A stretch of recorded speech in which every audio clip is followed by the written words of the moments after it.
भोजपुर विधानसभा से इस बार कांटे की टक्कर देने के लिए तीसरे विकल्प में सामने आई सीमा पूर्ते, जो निर्दलीय चुनाव लड़ रही है। विगत 2 वर्षों से उन्होंने भोजपुर विधानसभा के एक गांव में जाकर लोगों की समस्या जानी और समस्या सुनी। तब उनके मन में कहीं ना कहीं यह ख्याल आया कि मैं वर्तमान में जिला जनपद सदस्य निर्दलीय के रूप में कार्य कर रही हूं। अगर मुझे इन गरीबों की पीड़ा को सरकार तक पहुंचाना है तो इनकी आवाज बनना पड़ेगा। इस बात को उन्होंने लोगों के बीच रखा तो उन्हें जनता का विश्वास और आश्वासन मिला, आप चुनाव लड़ो, हम आपके साथ हैं। इसी बात को लेकर उन्होंने तीसरे विकल्प के रूप में भोजपुर विधानसभा से एक लंबी पारी खेलने के लिए मैदान में उतरी। आदिवासी समाज में जन्मी निर्दलीय प्रत्याशी सीमा पूर्ते आज विनेका के अंदर कार्यालय का शुभारंभ किया गया। इस शुभारंभ के अवसर पर कांग्रेस छोड़ भाजपा में शामिल हुई पूर्व पार्षद चंद्रावती भरके, जिन्होंने 1000 कार्यकर्ताओं के साथ अपनी छोटी बहन को समर्थन दिया। वहीं आदिवासी संगठन के राष्ट्रीय अध्यक्ष RK इनवाते ने बताया कि भोजपुर विधानसभा में 65,000 से अधिक वोट हमारे आदिवासी भाई बहनों के हैं, लेकिन दोनों पार्टियों ने हमें टिकट नहीं दिया। इसके लिए हमने अपना निर्दलीय प्रत्याशी मैदान में उतारा है। बंटी तिवारी की रिपोर्ट। सीमा पूर्ते संघर्ष करो, हम तुम्हारे साथ हैं। सीमा पूर्ते संघर्ष करो, हम तुम्हारे साथ हैं। सीमा पूर्ते संघर्ष करो, हम तुम्हारे साथ हैं। हमारा विधायक कैसा हो, सीमा पूर्ते जैसा हो। हमारा विधायक कैसा हो, सीमा पूर्ते जैसा हो। हमारा विधायक कैसा हो, सीमा पूर्ते जैसा हो। सीमा पूर्ते संघर्ष करो, हम तुम्हारे साथ हैं। सीमा पूर्ते संघर्ष करो, हम तुम्हारे साथ हैं। क्या नाम है? मेरा नाम सीमा पूर्ते है और विधानसभा से चुनाव लड़ रहे हैं। मैं भोजपुर विधानसभा से जो चुनाव लड़ने का मेरा निर्णय रहा, यहाँ की जो मूलभूत समस्या से हमारे यहाँ के क्षेत्र की जनता जूझ रही है, मैं चाहती हूँ कि उस समस्याओं का मैं निराकरण कर पाऊँ। क्योंकि जब मैं यहाँ पर जिला पंचायत के रूप में चुनी गई और वो भी मैं निर्दलीय रही हूँ और अभी भी मैं निर्दलीय प्रत्याशी के रूप में ही आई हूँ, तो जिला पंचायत के रूप में मैंने जब अपने क्षेत्र में चेक किया और देखा कि लोग अपनी अपनी समस्याओं से इतने ज्यादा त्रस्त हैं कि वो मतलब किसी मंत्री को या किसी नेता को आज नहीं मानते। यहाँ तक वो लोग मुझसे भी बोलने लगे थे, लेकिन मैंने उन लोगों में विश्वास जताया है क्योंकि काम किया मैंने जिला पंचायत के रूप में और मुझे लगा कि नहीं, मुझे इन्हें आगे लेके आना चाहिए और इनकी जो समस्या हैं इनको उठाना चाहिए। बस उन समस्याओं को देखते हुए तो मैंने ये निर्णय लिया कि मुझे विधायक का जो चुनाव हो रहा है, मुझे भी अपना नामांकन देना चाहिए और आगे आना चाहिए। आजादी के 76 साल हो चुके हैं। क्या आपको लगता है समग्र विकास हुआ है? देखिए, अगर मैं बात करूं विकास की, तो कागजी स्तर पे तो बिल्कुल हुआ है, लेकिन वास्तविक में जमीनी स्तर पे तो बिल्कुल भी नहीं। अगर मैं देखूं तो कई जगह ऐसी हैं जहां लाइट नहीं है, पानी की समस्या है, रोड नहीं है। क्या करोगे?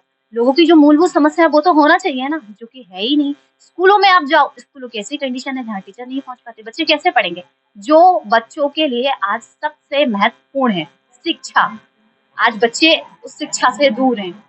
स्वास्थ्य समस्याएं, जो लोग दूर दूर के अस्पतालों में जाते हैं, अस्पताल ही नहीं है पास में कहीं पे, और अस्पताल अगर जाने के लिए तो सड़कें नहीं है। कैसे व्यक्ति, किसी के साथ ऐसी कोई घटना ना घटे, मैं तो कहती हूँ, लेकिन कई बार ऐसा होता है, ऐसे हादसे होते हैं, उसके लिए कौन जिम्मेदार है? जो यहाँ से वोट के लिए आते हैं, वोट के टाइम सब लोग आते हैं, लेकिन उसके बाद कोई नहीं आता, किसको क्या समस्या है कोई देखने नहीं आता, और आते भी हैं तो अपने मंच पे अपनी माला डलवा के निकल जाते हैं। कभी उन तक क्षेत्रवासियों की, जनता की जो समस्या है, जो आवेदन है, उन तक पहुंच ही नहीं पाते हैं। ये जनता का गढ़ है, ये भाजपा का गढ़ है। जी। क्षेत्र भाजपा का एक मजबूत किला है। तो बेहतरीन में आप कैसे सफल हो? मैंने क्षेत्र में काम किया है, जनता के बीच में उनका विश्वास जीता है, क्योंकि मैं केवल बातों में कभी नहीं रहती। जो चीज मैं देखती हूँ, मैं लोगों के बीच गई हूँ, उनकी समस्याएं सुनी हैं और उन समस्याओं पे काम भी किया है, तब मैंने लोगों का विश्वास जीता है और उन्हीं की इच्छा से मैं आगे आ रही हूँ कि वो मुझे सपोर्ट करें। जब उन्होंने मुझे बोला कि दीदी आप हमारे क्षेत्र में, आपके द्वारा आप विकास करवा सकती हैं, क्योंकि जब आप एक जिला पंचायत के रूप में हम लोगों के मध्य 1 साल हुआ है मुझे जिला पंचायत बने हुए, निर्दलीय हूँ मैं और बराबर मैं क्षेत्र में आ रही हूँ, लोगों की समस्याएं उठा रही हूँ, तो उन्हीं के मन के मुताबिक उन्होंने मुझे बोला कि दीदी आप कोशिश करो, हम बिल्कुल आपके साथ हैं, और मुझे पूरा विश्वास है कि वो लोग मेरा साथ देंगे। भोजपुर विधानसभा में 3 बार से सुरेंद्र पटवा विधायक हैं। जी अभी फिर मैदान में उनका नारा है 51,000 पार। क्या कहें? देखिए, इस बारे में मैं अभी कुछ नहीं कहूंगी, वो तो आपको जब हमारे परिणाम घोषित होंगे सब क्लियर हो जाएगा।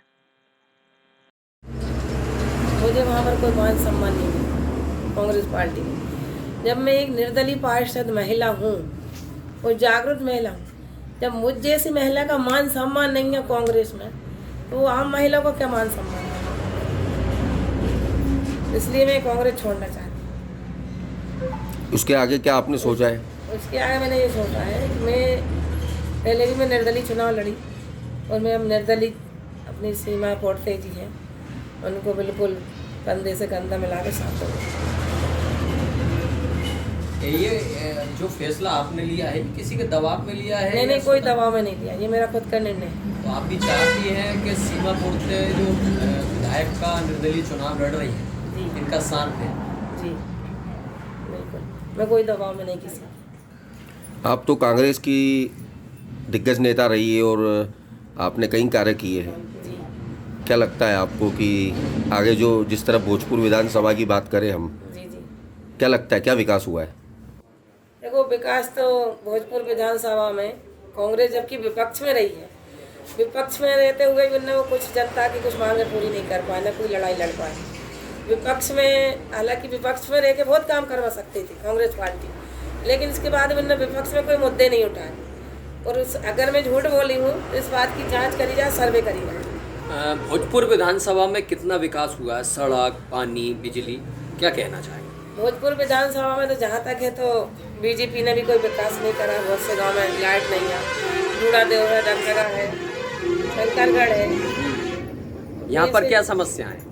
यहाँ पर क्या है कि बिजली नहीं है, रोड सड़क नहीं है, पानी नहीं है ना। भाजपा से 3 बार विधायक रहे हैं सुरेंद्र पटवा, उनका कहना है कि भोजपुर में चहुमुखी विकास हुआ है, इस पर क्या कहना चाहते? इसका कहना तो ये है कि अब सर्वे तो वैसे गांव गए हैं, वो पटवा जी को भी मालूम है कहाँ विकास हुआ कहाँ नहीं हुआ।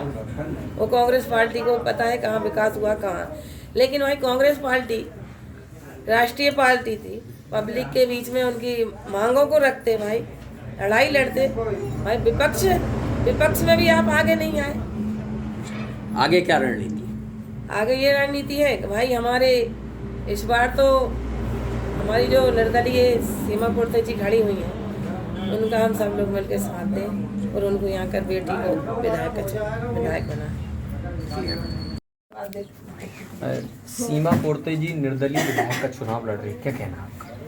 इस क्षेत्र में हमारा संगठन उन्नतिशील आदिवासी युवा महासभा कल्याण समिति मध्य प्रदेश 2016 से निरंतर समाज की सेवा और मूलभूत सुविधाएं के लिए काम कर रहा है। तो उस हिसाब से इस क्षेत्र में ना बीजेपी ने कुछ काम कर पाई है, ना कांग्रेस ने कुछ काम कर पाई।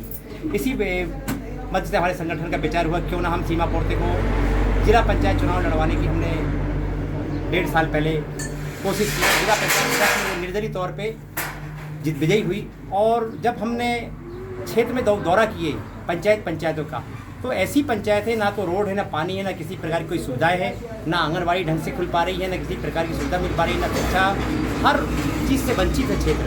उसी को लेकर सभी संगठन के पदाधिकारी को विचार बना कि क्यों इनवाती जी अपनी निर्दलीय प्रत्याशी सीमा पोर्ते जी को, क्षेत्रीय कैंडिडेट है, क्षेत्रीय कार्यकर्ता है, अभी वर्तमान में जिला पंचायत सदस्य निर्दलीय जीत के आई हैं, क्यों ना अपन इनको विधानसभा चुनाव लड़वाने का विचार बनाएं।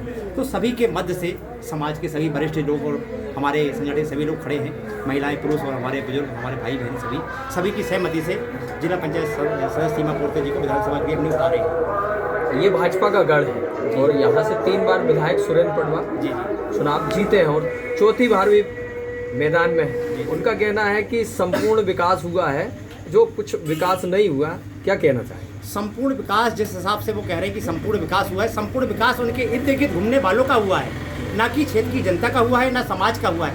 आज इस क्षेत्र से भोजपुर विधानसभा से हम आदिवासी समाज से बिलोंग करते हैं। हमारी जनसंख्या कम से कम 68 से 65 हज़ार के करीबन यहाँ की जनसंख्या है। इसके बाद भी हम हर मूलभूत सुविधाएं से वंचित हैं और ये चाहते हैं कि आदिवासी जंगल से बाहर ना निकले, किसी प्रकार का रोजगार ना मिल पाए इनको, ना किसी प्रकार की सुविधा मिल पाए। आज ऐसे ऐसे गांव हैं जहां 70 सालों से ना लाइट है, ना पानी है, ना रोड है। हम कहते हैं यहीं से आप सामने सीधे जाओगे, आप सामने से रोड जाती है बोरपानी उमरिया। इन गाँव में 70 सालों से रोड नहीं है। कोई मर जाए, गड़ जाए या कोई बीमार पड़ जाए तो बोरपानी उमरिया से सुल्तानपुर आने में, बिनेका आने में कम से कम 6 घंटे लग जाते हैं। यही हाल नीलगढ़ धुनमानी का है, जहां 70 सालों से शाम के बाद हर घर में आपको चिमनी देखने को मिलेगी। देश आज़ाद हुए 70 साल हो गए, लेकिन आज हमें ऐसा लगता है कि हम अंग्रेजों के ज़माने में पड़े हैं। क्या कहना चाहिए?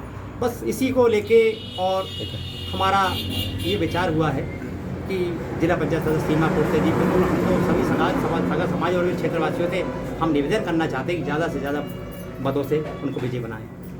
साई मल्टी स्पेशलिटी हॉस्पिटल, नगर पालिका के सामने, इंदिरा नगर, मंडीदीप, जिला रायसेन। हमारे यहाँ सभी प्रकार के रोगों का इलाज एवं ऑपरेशन की सुविधा 24 घंटे विशेषज्ञ डॉक्टरों द्वारा किया जाता है। महिला रोग, शिशु रोग, हड्डी रोग, सांस एवं दमा रोग, ENT रोग, प्लास्टिक सर्जन, BP, शुगर रोग विशेषज्ञ उपलब्ध है। यहाँ 24 घंटे एम्बुलेंस, मेडिकल स्टोर एवं पैथोलॉजी की सुविधा उपलब्ध है। यहाँ पर आयुष्मान, ESI एवं मेडिक्लेम केसलेस कार्ड धारकों का इलाज किया जाता है।